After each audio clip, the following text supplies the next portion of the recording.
Touring scooter ba ang hanap mo? Maporma, for daily travel, at very affordable 150cc scooter.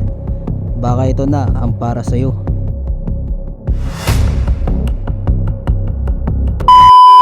Hello everyone, ako nga pala si Cambanatics at tulad nyo, napakahilig ko rin sa motorsiklo. Kaya kung gusto nyo ng mga ganitong contents ay like and follow nyo na ang aking mga social media pages. And I will be your guide para mahanap nyo ang motorsiklo na para sa inyo.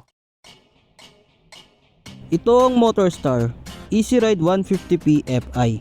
Mas in-improve pa nga ng Motorstar itong model na ito. Mula sa carburetor type na version nito ay naglabas na nga ang Motorstar ng Fi version. Tara't sabay-sabay nating alamin kung anong mga meron dito sa Easy Ride 150p Fi. Kapag tinignan nyo nga siya sa harapan, bulky siya.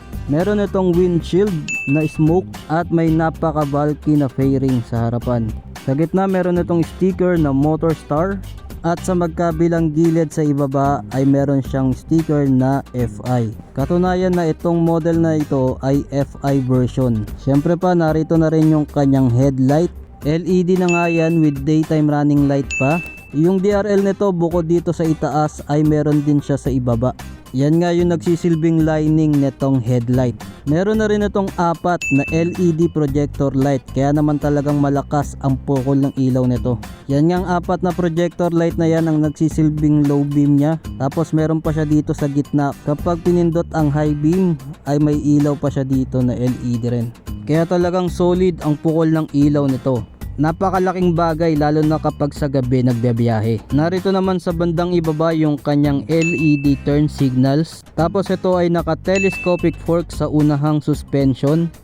At ang rear suspension naman ito ay dual shock absorber. Meron din itong tubeless tires. Ang sukat ng front tire nito ay 180/14 at ang rear tire naman ay 120/70/14. Disc brake ang harap at likod na preno nito. Isa pa sa napansin ko sa rear brake nito ay wala sa bandang kanan ang kanyang disc at caliper, kundi nandito siya sa bandang gitna. Meron din itong naked handlebar na chrome design nga yan.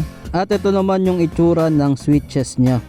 Sa left switch, nariyan yung turn signal switch, horn button, beam switch, at meron nga rin itong pass light button.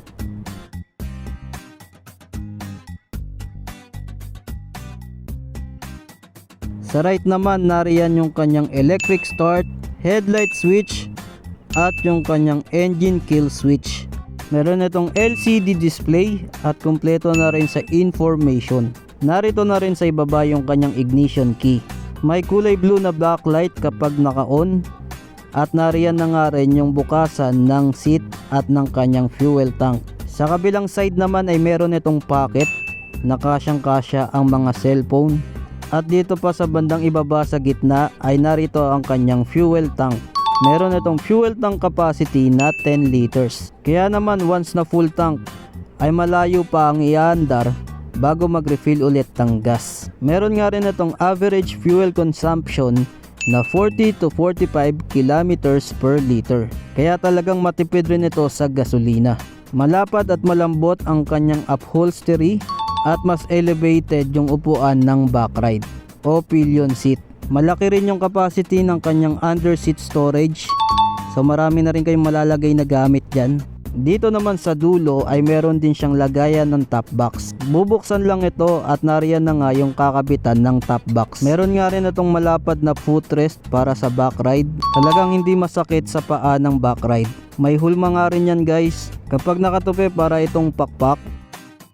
Siyempre pa dito sa body meron siyang 3D emblem na Easy Ride at yung sticker na 150p. Ito naman yung itsura ng kanyang taillight. Very unique ang design. LED na nga rin yan. At nandito naman sa bandang ibaba yung kanyang rear fender. At nandito rin sa rear fender ang kanyang LED turn signals. Meron na rin itong LED plate light at reflector para sa added visibility kapag gabi. Siyempre pa maganda rin yung kanyang pipe.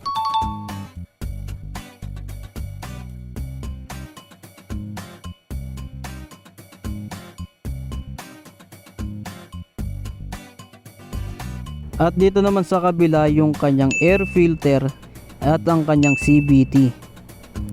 For dimensions, meron na tong length, width at height na 1970 by 707 by 1190 mm. Wheelbase na 1317 mm, ground clearance na 130 mm at dry weight na 108 kg. Naka-upright seating position ng rider dito at may option pa para sa cruiser. Para naman sa engine specifications nitong Easy Ride 150p Fi, meron itong 4-stroke, 2 valves, 149cc displacement, single cylinder, single overhead cam, air and oil cooled, syempre pa electronic fuel injection at naka CVT automatic transmission. May maximum power ito na 11.2 horsepower at maximum torque na 10 Newton meters. Mabibili nyo nga ito sa lahat ng Motorstar branches and dealers nationwide sa halagang 77,000 pesos. Kasama na ang 3 years LTO registration at 3 years TPL o third party liability insurance. Anong masasabi nyo dito sa Motorstar Easy Ride 150p Fi? Nagustuhan nyo ba ito? I-comment nyo na yan sa ibaba. Paki-like ang video kung nagustuhan nyo itong Easy Ride 150p. Anong motor ang gusto nyong i-review natin sa susunod? Maraming salamat sa inyong panonood at kita-kits ulit tayo sa mga susunod ko pa na videos.